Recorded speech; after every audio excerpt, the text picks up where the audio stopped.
Alors Yves Simon, vous êtes entouré dans cet album de cette nouvelle scène de la chanson française, Christine and the Queens, Soko, Juliette Armanet, Lilywood and the Prick, j'en passe, 18 jeunes chanteurs aux univers totalement différents.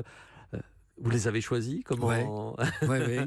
la relève est assurée? Oui, bien sûr. Non, mais j'ai été aidé pour les choisir. C'est-à-dire la maison de disques où je suis, Because, a l'habitude de travailler ou de connaître, en tout cas, les jeunes gens de cette génération. On s'était donné une règle aussi avec le patron de Because, c'est 20-30 ans. Voilà.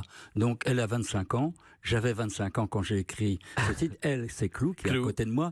J'avais 25 ans quand j'ai écrit cette chanson. Donc, je trouvais que c'était raccord. Et quand j'ai écouté sa chanson, je ne vous cache pas que j'ai eu une petite larme parce que je trouve qu'elle chante mieux que moi.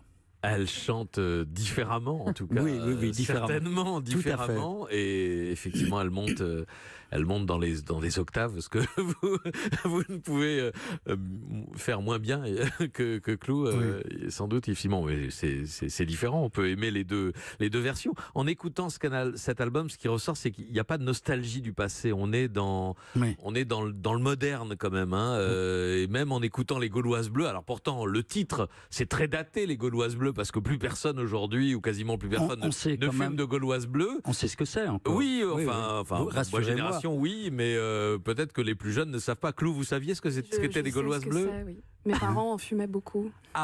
C'est les parents toujours. Les parents, ouais. Et les troupes ensuite pour les plus anciens.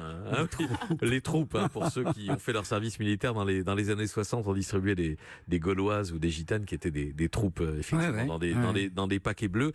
Mais donc le moderne sans trop de nostalgie. Non, pas du tout, parce que l'idée du disque est venue il y a déjà presque 4 ans. C'est Christine and the Queens, qui n'était pas connue, qui m'envoie un CD. Qui ne vient pas d'une maison de disques, donc elle a écrit son nom, Christine and the Queens, avec un stylo, et je me dis, oh là, allons bon, qu'est-ce que c'est que ça? Christine and the Queens, ça surprend au départ, et puis elle avait marqué son numéro de téléphone, et c'était Amazoniac. J'ai trouvé ça bien. Oui, très bien.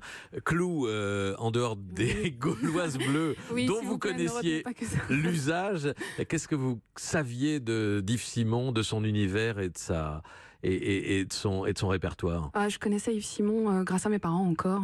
Il y avait des vinyles, il y avait des 33 tours et des 45 tours chez mes parents. J'ai beaucoup écouté plus tard, je dirais. Quand j'étais petite, Yves, c'était surtout, pardon de le rappeler à chaque fois, tu me l'as dit, la voix du petit Caillou dans Émilie Joly. J'ai connu sa voix comme ça. Et je l'ai beaucoup chanté, cette chanson. Et puis Yves, j'ai écouté ses textes et ses mélodies de manière plus attentive quand j'avais 18 ans.